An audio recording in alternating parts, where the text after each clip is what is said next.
Hello! Welcome back to the Terra devlog, a survival and exploration game set on your very own planet. In this episode, we're having a go at implementing some basic AI, creature spawning, and animal management for our planet. In other words, in this episode, Terra gets moose. I can't wait. Because during my previous experimentations with Terra, I modeled and animated a simple low-poly moose and had a go at adding it to the game, with mixed results. I learned a lot though, and have gotten a lot more experience since that time, so I'm ready to give it another go. But to make an efficient and scalable system for our creatures, there are a few challenges we will have to solve. First of all, our creatures will need the ability to walk around. Then we need a way of procedurally spawning them around our player. And of course, then we need a system to help keep track of all the creatures that we spawn, so that we don't spawn too many of them around our player, and also to let us remove some of them if they are too far away from us. All of this has to be scalable so that it works for all future creatures, and also the biggest challenge with all of this is that it needs to work on the surface of a planet. So we'll have to think a bit differently than what we normally would have with a flat landscape. So let's get started with the first challenge, getting our AI up and running and walking around our planet. And this also comes with a couple of challenges. First of all, the AI needs to figure out where it wants to go. And I don't know how much you already know about AI in Unreal Engine, but Unreal has a lot of great tools built in to make really smart AI, and one of those tools is the nav mesh. And this nav mesh is used to figure out where an AI character can and cannot walk. Sounds perfect, but unfortunately for us, it is useless. Because this, as many tools in Unreal Engine, is designed for a flat landscape and won't be able to cover my entire planet surface. So we'll have to find another way of deciding where the AI should walk. I decided to give the environment query system a go. And if you don't know what that is, it is basically a way of sampling points in the environment around something, and then give each of these points a score based on a series of different tests. Then we can choose the highest scoring points and do something with them. Like, for example, choosing the best spot to walk over to. I'll give you an example with this test character. First, we need to make an environment query, and I'll tell this query to first of all generate a grid of points around my character. Then I can add tests to these points to score them. Like, for example, a test to see how far away the point is from our character. The closer the point is, the higher score it gets. In the edges, the score is 0, as this is the furthest away from our character, and in the center, right below our character here, we're super close, so the score is 1. We can also choose to inverse the scores, so that the further away from the character, the higher the score gets. Which in our case means that this point will have a higher chance of being picked as the spot we walk over to. Let's also add a dot product test. This gives the points in front of our character a higher score and a higher chance of being picked, as we generally prefer to walk to some place in front of us rather than behind us. We can also choose to filter the points, so if the point doesn't pass the requirements for the test, it gets discarded and won't be considered as a place we can walk over to at all. So let's make a simple AI character to test this environment query. To run my query and move my AI, I will be using behavior trees, and I won't cover how behavior trees work in this video, unfortunately, but there are a lot of great tutorials out there on it if you want to know more about them. They're basically used to help the AI make decisions on how they should behave. But in here, I will run my environment query, and then I'll use the result from the query in a move to node. Let's hit play, and there we go. Our character found the highest scoring point from the environment query and walked over to it. Great! So now we know how the EQS system works, and I think this will work well for the AI of Terra. There's just one problem, and that is that this way of making the grid of points is also designed for a flat landscape and not a spherical planet. But that can be quite easily fixed by writing a custom point generator in C++. So I copied the code from the default point generator, but I changed it so that instead of generating the points in a 2D plane around our character and projecting the points straight down on the world's down axis, they will generate around the character's local down axis instead, taking account the rotation the character has. This means that no matter where the character is on the planet's surface, the points will always generate correctly around it. So now that we have a way of generating these points around us on a planet surface, we just need to be able to actually walk over to one of them. And previously I used the default move to node that comes with Unreal to move my character to the chosen spot. However, this move to function relies on the nav mesh I was talking about earlier to work, and as we can't use the nav mesh on my planet, I'm forced to find another solution for movement to. But this wasn't too hard either. I just tried adding some movement input to our character in the direction of the chosen point, and that seems to work just fine.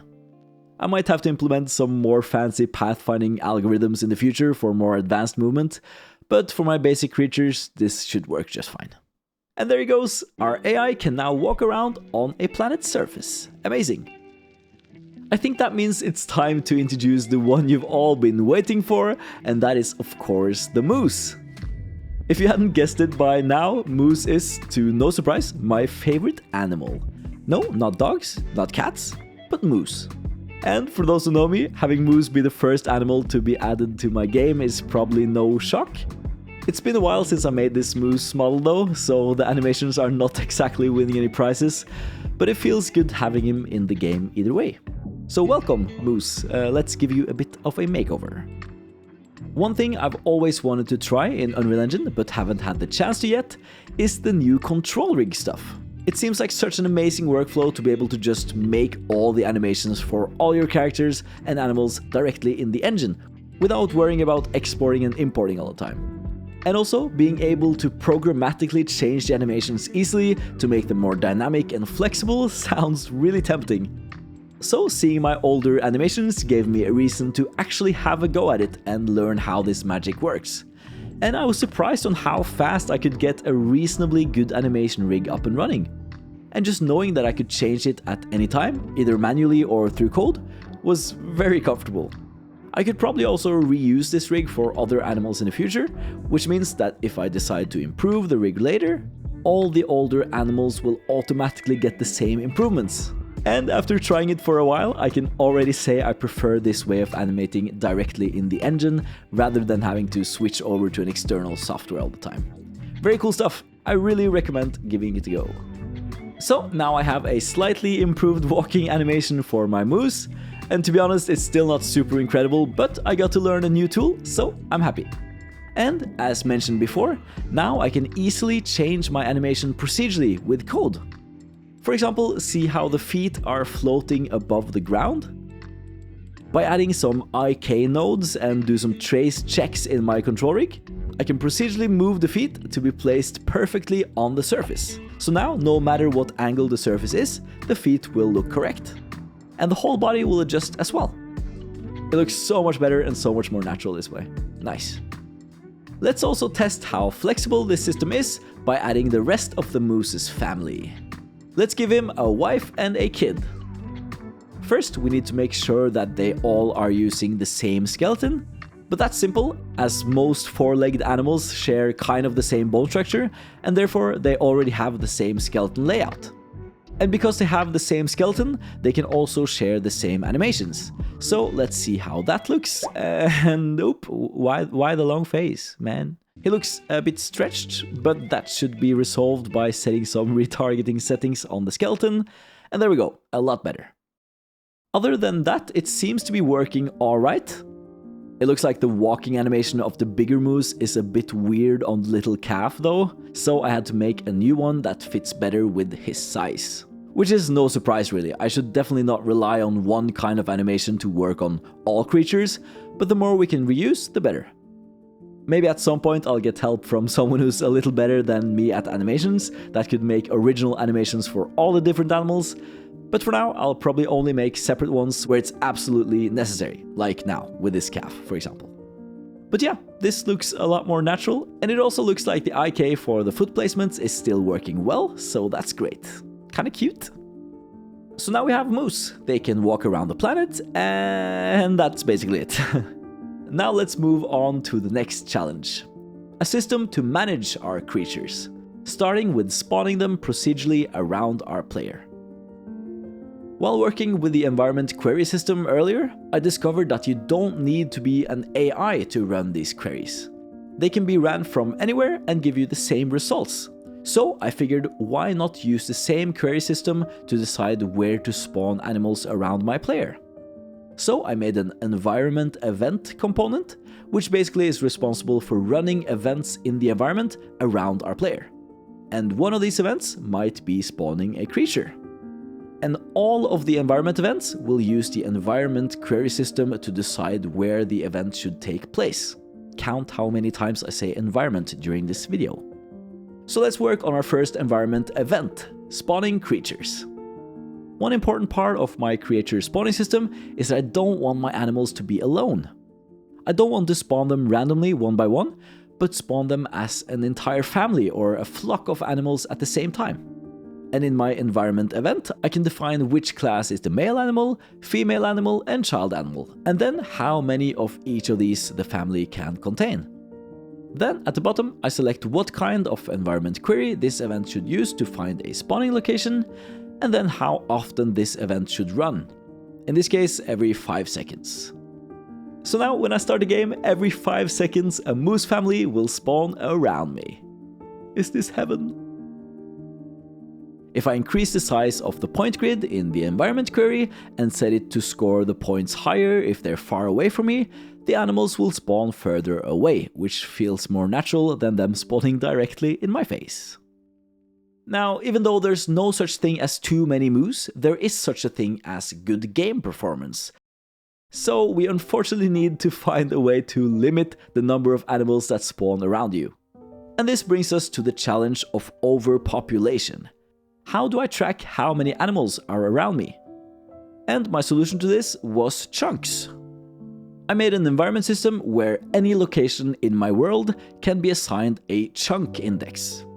And this chunk index is simply the location's x, y, and z coordinates divided by a chunk size and then rounded down to the nearest full integer. I'll give you a quick example. Let's say we have this moose, and his position in the world is 1254 on the x-axis, 293 on the y-axis, and 10 on the z-axis.